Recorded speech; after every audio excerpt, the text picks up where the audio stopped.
Sie, liebe Gäste, zu versorgen. Hallo und willkommen zurück, meine Damen und Herren. And hello and a very warm welcome to Hankook TV, this time from the Norisring, the Monte Carlo of the DTM.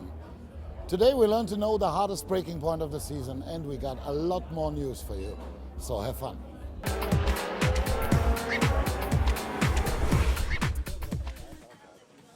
This year we have 3 newcomers in the DTM. Lukas Auer from Austria, the Englishman Tom Blomqvist, and from Germany, Maximilian Götz.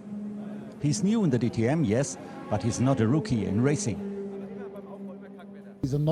How do you feel being named a rookie? Jünger wie man ist. Well, being named a rookie, I feel younger than I am. With 29 years of age, I'm the second eldest driver in the Mercedes team. But yes, I feel new, I feel a little bit like a rookie. It's always like this when you enter a new series. It doesn't matter how old you are. Why did it last so long?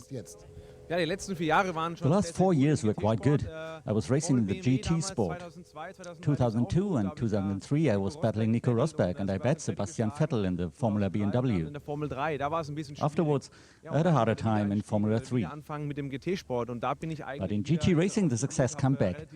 I won a lot and I could drive together with my idol Bernd Schneider. And now, driving in the DTM is the high point, of course. But I'm not here to drink coffee. I really want to battle my competitors.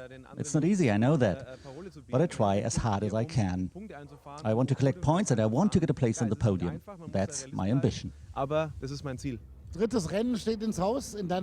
Now, just before the third race, do you feel accepted in the DTM? Yes, of course. I had some good fights already in Hockenheim and at the Lausitzring. I have to say, in qualifying it's really difficult. There are only top drivers in the DTM, but so far, in the first 4 races, I've been the best rookie. How much money can I put on you winning your first points here at the Norris? I think it's realistic. Yes, you can put some euros on me. This was an inside and close look to the feelings of a DTM rookie. And now we got our news here from the Norisring.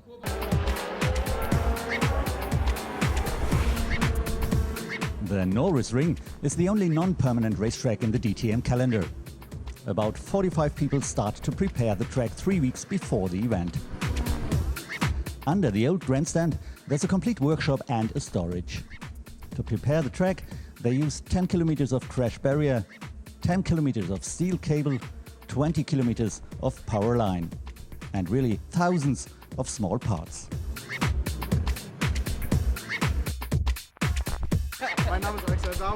Our host Peter Reichert is the German commentator of the DTM for a long time, so he's prominent mainly by his voice. This fan just hears the voice and guesses the name. Peter Reichert. The guy is a hardcore DTM fan, and because he's a butcher, he has a spontaneous present for Richie too.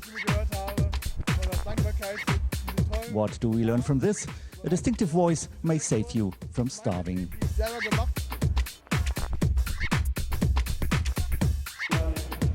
The new Audi TT Cup entertains the spectators. It's one more championship which races exclusively on Hankook tires. The drivers are happy and the fight for the title is exciting. In the first 4 races of the season, we saw 4 different winners. If you want to leave Nuremberg, you actually take this road where I'm standing at the moment and take this direction south. You're heading south, but not so if the DTM is here at the Norisring. The drivers come down the start and finish straight with over 260k, and at the end, they have to face the hardest break point of the entire season. When they head towards turn 1 of the Norisring, you can nearly feel the power of the brakes of a DTM car, which is absolutely necessary to make this corner. We arrived there at a high speed because we run low downforce here at Norisring, so it's probably 250, 260, I'm not sure. And then because you're pretty much straight and you've got to get down to first gear, you brake probably harder than any other corner. We have some hard brakes, like Nürburgring turn 1's also pretty tricky. hairpin in Hockenheim, after the Parabolica. You know, there's a lot of tracks with some heavy braking, but this one's the trickiest. It's very bumpy. The car is moving all over the place, so easy to lock a wheel in both front and rear. So it's a challenging one. The challenge for the tires at this braking point is not as high as you may think. You are coming with around 250, 260 K, and you have to brake on 40, 50 K. And this means for the brakes really strong forces, but for our tire, for the surface, it's not so strong because the grip level is really low. It's a standard, let me say, street asphalt, and this brings also a lot of dirt, a lot of sand, and so traction, especially on the braking zones, is really pretty low. The Hankook race engineers concentrate on helping the teams to reduce the bouncing of the car. Against the bouncing, what we can do is to reduce the overall pressure from the tires, so the car is more stable in the braking zones because you have the moving of the side shoulder, so this makes it more stable, especially on the braking zones. I think racing should be everything. Should be a bit of everything. You know, I think it's great that we have a racetrack like here. I mean, I really love this place here. It's a great racetrack to drive. It's very challenging, very bumpy. You have to drive close to the walls, and to go for the limit here is not easy. Norisring is not easy, but it's fun. It's a huge fun. Nürburgring, the Norisring, the highlight of the season, and a little rain forces the teams to a strategical roller coaster ride for race number 1. One half of the field chooses the Hankook rain tires. The other half takes a little more risk and starts with slicks. Pole setter Christian Vittoris comes away best and withstands heavy pressure from Mercedes teammate Gary Paffett. In the back, as always here at Lap 1, some lighter collisions take place. The quickest guy in the beginning is undoubtedly Robert Wickens, who passes Paffett here and moves up to position 2. A little later then, the track has completely dried, and the first in the pits is Paffett, who gets himself new Hankook slicks, but Pascal Wehrlein, who has been on dry tires since the beginning, stays in front of him. The two leaders so far, Vittoris and Wickens, share the Brits' destiny one lap later. Okay, Christian, watch the white tape. Push now, Pascal is coming, push. Although his race engineer tells Vittoris to give it full throttle, Wehrlein stays in first position and finally sees the checkered flag first ahead of Wickens, Paffett and Vittoris, for Mercedes in the first 4 places. Magnificent sunshine, however, on Sunday.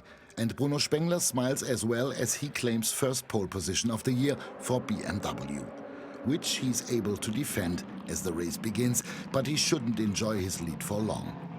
After a short safety car phase, because of Timo Glock's flying engine cover, drama comes in lap 14, as Spengler gets overtaken by 4 contenders in a row.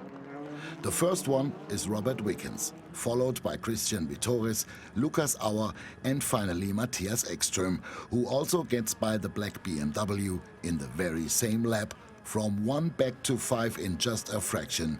This you don't really see every day. Shortly after this, the obligatory pit stops happen. The doubts about a victory of Robert Wickens get smaller and smaller, but Bruno Spengler still has a score to settle with Matthias Ekström, and his chance comes. Last lap, Spengler alongside Ekström, wheel-to-wheel fight, and just before the Schöller S, the Canadian's BMW is ahead of the Swede's Audi. But the man of the day is Robert Wickens, who wins the Sunday race at the Norisring and makes this place after 2014 again to his personal highlight. Viel Spaß bei uns, einen schönen Abend. Und bis zum nächsten Mal. That's about it for this edition of Hankook TV. I hope you had a lot of fun.